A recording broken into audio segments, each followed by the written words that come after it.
नमस्कार मित्रों, जय हिंद, गुड मॉर्निंग। आज है 29 मई और हम लेकर आए 28 मई रात 12 बजे तक के कुछ महत्वपूर्ण करंट अफेयर्स के प्रश्न। तो हम चर्चा करेंगे आज नए सिरे से।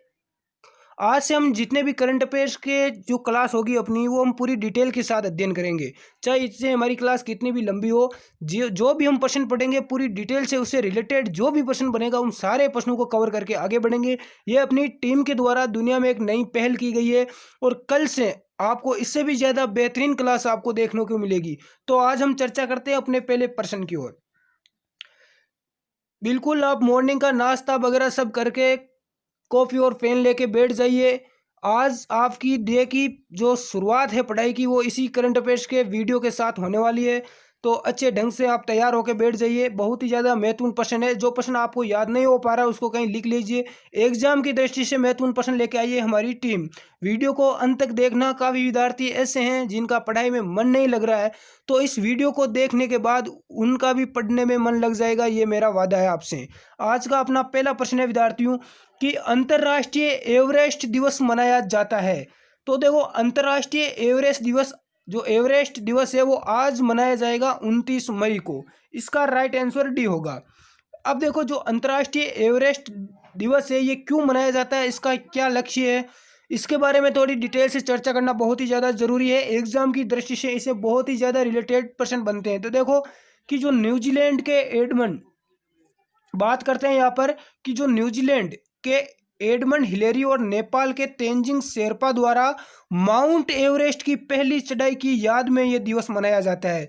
क्यों मनाया जाता है? क्योंकि जो न्यूजीलैंड के एडमंड हिलेरी थे और नेपाल के तेंजिंग शेरपा, इनके द्वारा माउंट एवरेस्ट की सबसे पहले जो चढ़ाई पूरी की थी वो 29 मई को ही की थी। 29 मई 1953 को। देखो, इसी दिन यानी 1953 में एडमंड हिलेरी व तेंजिंग शेरपा एवरेस्ट पर सफलतापूर्वक इन्होंने क्या की थी? चढ़ाई पूरी की थी। इसी दिन को 2008 से, कब से मनाया जा रहा है? 2008 से विश्व एवरेस्ट दिवस के रूप में मनाने का फैसला नेपाल की सरकार है उसके द्वारा लिया गया। आगे देखते हैं यहाँ के इनके बारे में थोड़ी डिटेल के साथ हम चर्चा करेंगे कि जो तेंजिंग शेरपा है, तेंजिंग नोर्गे शेरपा, इनका संबंध है नेपाल से। पता होगा आपको, पहले पढ़ा होगा आपने, नहीं पढ़ा है तो अब सीख लो। जो एडमंड हिलेरी है इनका संबंध है न्यूजीलैंड से। देखो, एवरेस्ट पर, जो एवरेस्ट है वो पर्वत है, वो दुनिया का सबसे ऊंचा पर्वत है और इन्होंने दुनिया के सबसे ऊंचे पर्वत माउंट एवरेस्ट की चढ़ाई पूरी की थी। इसकी हम ऊंचाई की बात करते हैं तो उसकी ऊंचाई है 8,848 मीटर। आपको पता होगा इसके बारे में पहले से, कई बार ये तो एग्जाम में पूछा ही जाता है। और देखो, आज जो 29 मई है, इस दिन देखो और क्या हुआ था। 29 मई को, यानी 29 मई 1987 को देश के 5वें प्रधानमंत्री चौधरी चरण सिंह का निधन हुआ था। ये भी आप ध्यान रखना। बढ़ते हैं साथियों अगले प्रश्न की ओर। देखो, एग्जाम की दृष्टि बहुत ही ज़्यादा महत्वपूर्ण प्रश्न लेकर आया हूँ मैं आज आपके लिए। आपसे रिक्वेस्ट है मेरी कि वीडियो को अंत तक देखना, आपको निश्चित तौर से एग्जाम में सफलता मिलेगी। प्रश्न संख्या 2 पर हम चर्चा करते हैं कि किस देश में कोरोना वायरस से 1 लाख से ज़्यादा लोगों की मौत हुई है। तो इस प्रश्न का राइट आंसर होगा, वो ए होगा, यूएसए में। किस में हुई है? यूएसए में हुई है। देखो, अब कोरोना वायरस की यहाँ बात आई है तो किस देश में क्या हालत लोगों की क्या हालत है, किस प्रकार से वहाँ पर स्थिति बनी हुई है, इसके बारे में हम थोड़ी डिटेल से चर्चा करते हैं। तो देखो, पूरी दुनिया में टोटल कितने लोग कोरोना वायरस से संक्रमित है? तो ये देखो 58 लाख संक्रमित है। 58 लाख, ये तो सिर्फ कोरोना वायरस से संक्रमित है। तो कोरोना वायरस से कितने लोगों की मृत्यु हो गई है? तो 3.5 लाख से अधिक लोगों की क्या हो गई है? इसमें मृत्यु हो गई है। देखो, अमेरिका में आज तक 18 लाख लोग संक्रमित है, यानी पूरी दुनिया की बात करें तो 58 लाख है, बल्कि अकेले अमेरिका में कितने लोग हैं? 18 लाख लोग हैं जो इससे संक्रमित है।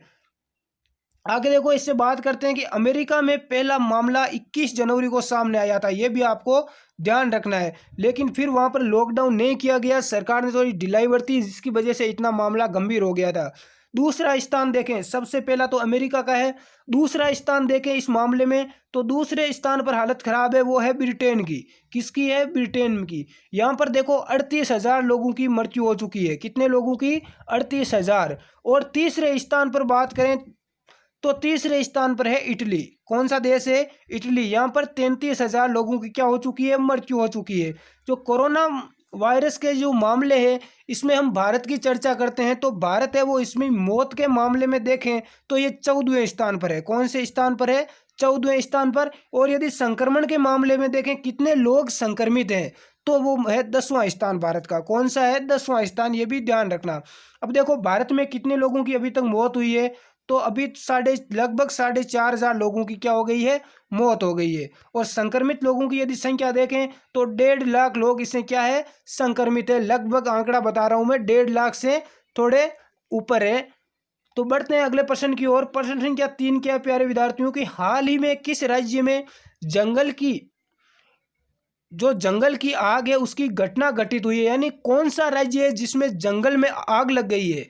जैसा हमने पहले पढ़ा था, जो पहले करंट अफेयर्स काफ़ी विद्यार्थी जुड़े हुए हैं उनको पता होगा कि ऑस्ट्रेलिया के जंगलों में आग लग गई थी। उसमें क्या हुए थे? कई जानवर, यहाँ का जो राष्ट्रीय पशु था कंगारू, कई कंगारू उसमें जल गए थे, जिंदा जल गए थे कई जानवर। और ऑस्ट्रेलिया की बात करें तो उस समय हमने पढ़ा था कि ऑस्ट्रेलिया में ही 10,000 ऊँटों को क्या मार दी गई थी? गोली मार दी गई थी। यह भी हमने पढ़ा था पहले। तो देखो हाल ही में किस राज्य में जंगल की आग है वो आग की घटना घटित हुई है? तो देखो भारत में भी है और वो राज्य है उत्तराखंड। कौन सा राज्य है? उत्तराखंड। इसका राइट आंसर सी होगा। देखो सभी लोगों का अभी ध्यान है वो कोरोना महामारी की ओर है या किस ओर है? भारत और चीन की ओर है। किसकी ओर है? चीन की ओर है। लेकिन इस जंगल की आग की ओर किसी का भी ध्यान नहीं गया है। और मैं देखो ये प्रश्न आपके लिए स्पेशल अलग से लेके आया हूँ इसके बारे में। अब देखो थोड़ी हम इसके बारे में भी डिटेल से चर्चा करते हैं और कौन कौन से इससे रिलेटेड प्रश्न बनेंगे एग्जाम में।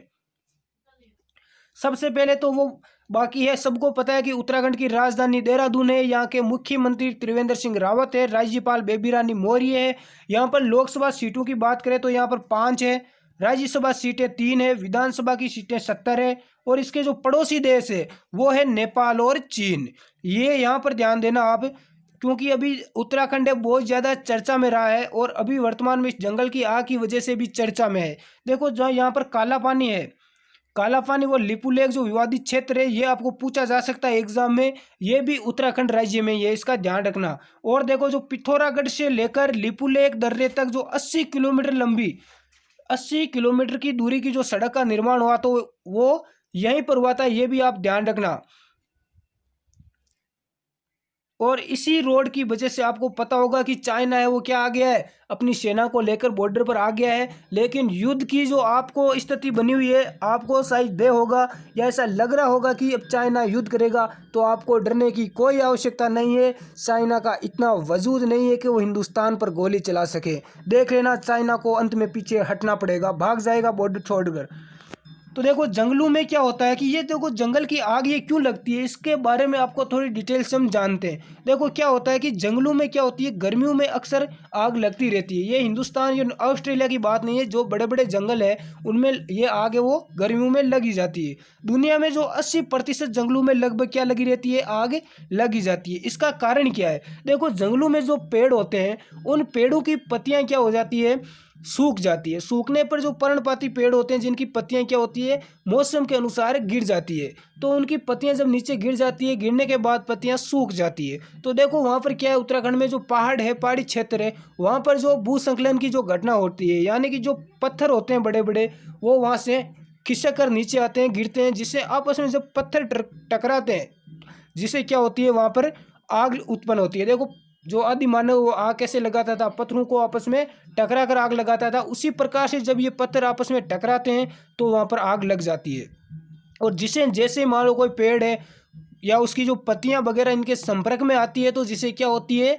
आग लग जाती है। देखो ये तो एक प्राकृतिक कारण है। यदि मानवीय कारण, इसके दो कारण है, एक तो प्राकृतिक प्रकृति का ये कारण हो गया, दूसरा मानवीय कारण है। कई ऐसे मानव भी है जो ऐसी अपनी मंद बुद्धि वाले जो ऐसी घटना को क्या करते हैं? अंजाम देते हैं। थोड़ी बहुत भी मान लो आग लग जाती है तो फिर पूरे जंगल में ही फैल जाती है। तो ये हमने इसमें बारे में थोड़ी डिटेल से चर्चा की। प्रश्न संख्या 4 है अपना, बहुत ही ज़्यादा महत्वपूर्ण है कि हाल ही में भारत सरकार ने किसे नाइजर गणराज्य में नया राजदूत नियुक्त करने की घोषणा की है। तो देखो भारत सरकार ने नाइजर में प्रेम सिंह नायर को नियुक्त करने की घोषणा की है। इसका राइट आंसर ए होगा। नाइजर, देखो नाइजर की बात करते हैं तो सबसे पहले आपको ये पता होना चाहिए कि नाइजर किस महाद्वीप में है। तो ये अफ्रीका महाद्वीप में एक देश है, अफ्रीका महाद्वीप का। आगे बढ़ते हैं तो यहाँ की राजधानी है वो है नियामी। यहाँ के राष्ट्रपति की बात करते हैं तो यहाँ के राष्ट्रपति है मोहम्मदो इसोपो। और प्रधानमंत्री की बात करते हैं तो प्रधानमंत्री है यहाँ के ब्रिगेडियर रफीनी। ये भी आपको ध्यान रखना है। प्रश्न संख्या 5 की बात करते हैं कि हाल ही में विश्व स्वास्थ्य संगठन ने कोरोना के मरीजों पर किस बीमारी के दवा के परीक्षण पर रोक लगा दी है। तो उस दवा का नाम है, वो दवा है मलेरिया की दवा। यानी अब कोरोना के जो मरीज हैं उनको मलेरिया की दवा नहीं दी जाएगी। आगे बात करते हैं प्रश्न संख्या 6 की। तो कोरोना महामारी से निपटने के लिए पाकिस्तान को अमेरिका ने कितने रुपए देने की घोषणा की है। देखो वही पाकिस्तान है जिसके जो सबसे ज़्यादा आतंकवादी देश, सबसे ज़्यादा घुसपैठ करने वाला देश, इस पाकिस्तान की वजह से पता नहीं हमारे हिंदुस्तान की धरती के कितने लाल शहीद हो गए हैं। देखो इस प्रश्न का राइट आंसर ए होगा, $60 लाख रुपए देगा अमेरिका पाकिस्तान को। पाकिस्तान की बात करते हैं तो सभी को पता है एक छोटा सा देश है, राजधानी है इस्लामाबाद। और यहाँ के जो प्रधानमंत्री है वो जो पहले क्रिकेटर का खिलाड़ी था एक इमरान खान, राष्ट्रपति है यहाँ के आरिफ मोहम्मद, सभी को पता है। और पाकिस्तान में जो हाल ही में क्रिकेट की खिलाड़ी है सन्ना मीर, इसने क्या ले लिया है, संन्यास ले लिया है। ये करंट से रिलेटेड है। प्रश्न संख्या 7 की बात करें तो हाल ही में किस राज्य ने वन धन योजना कोरोना वायरस के बाद सबक पर वेबिनार का आयोजन किया है। ये बहुत ही अच्छा प्रश्न है। यदि कोई राजस्थान स्टेट का इस वीडियो को देख रहा है तो इसका राइट आंसर डी होगा, राजस्थान।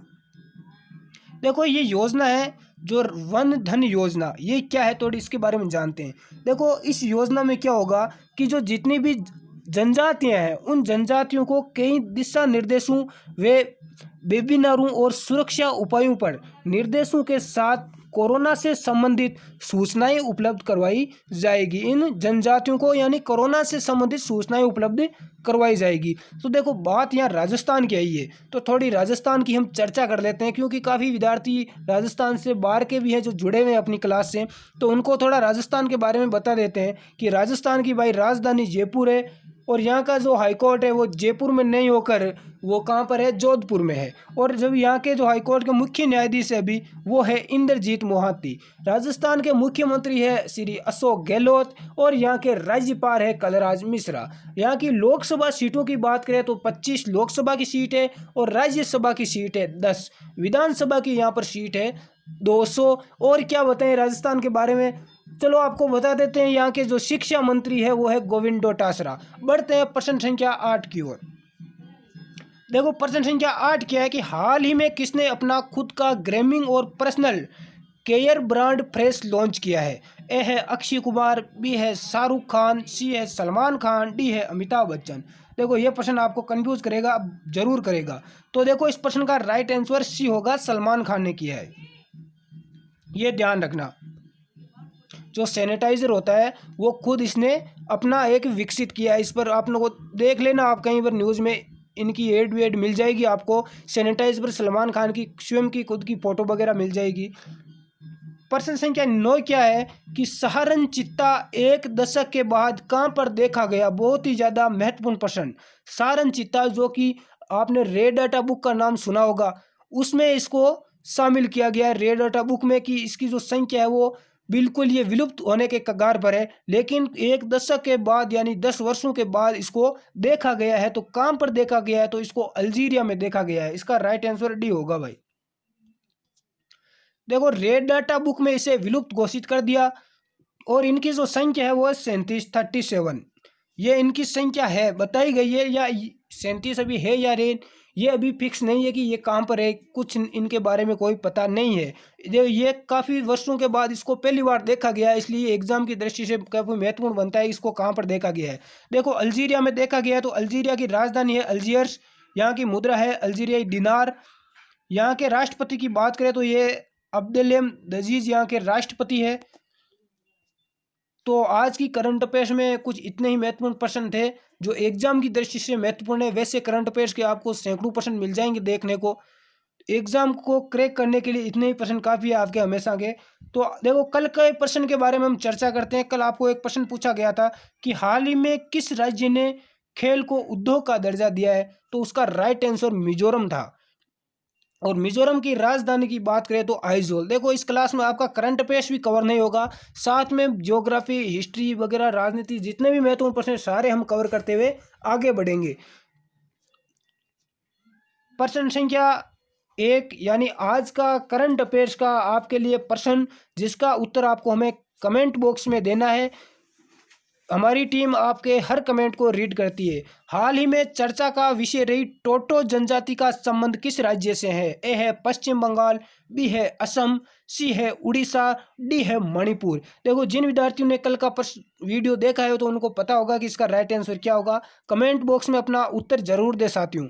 धन्यवाद, जय हिंद। मिलते हैं हम कल की क्लास में वापिस।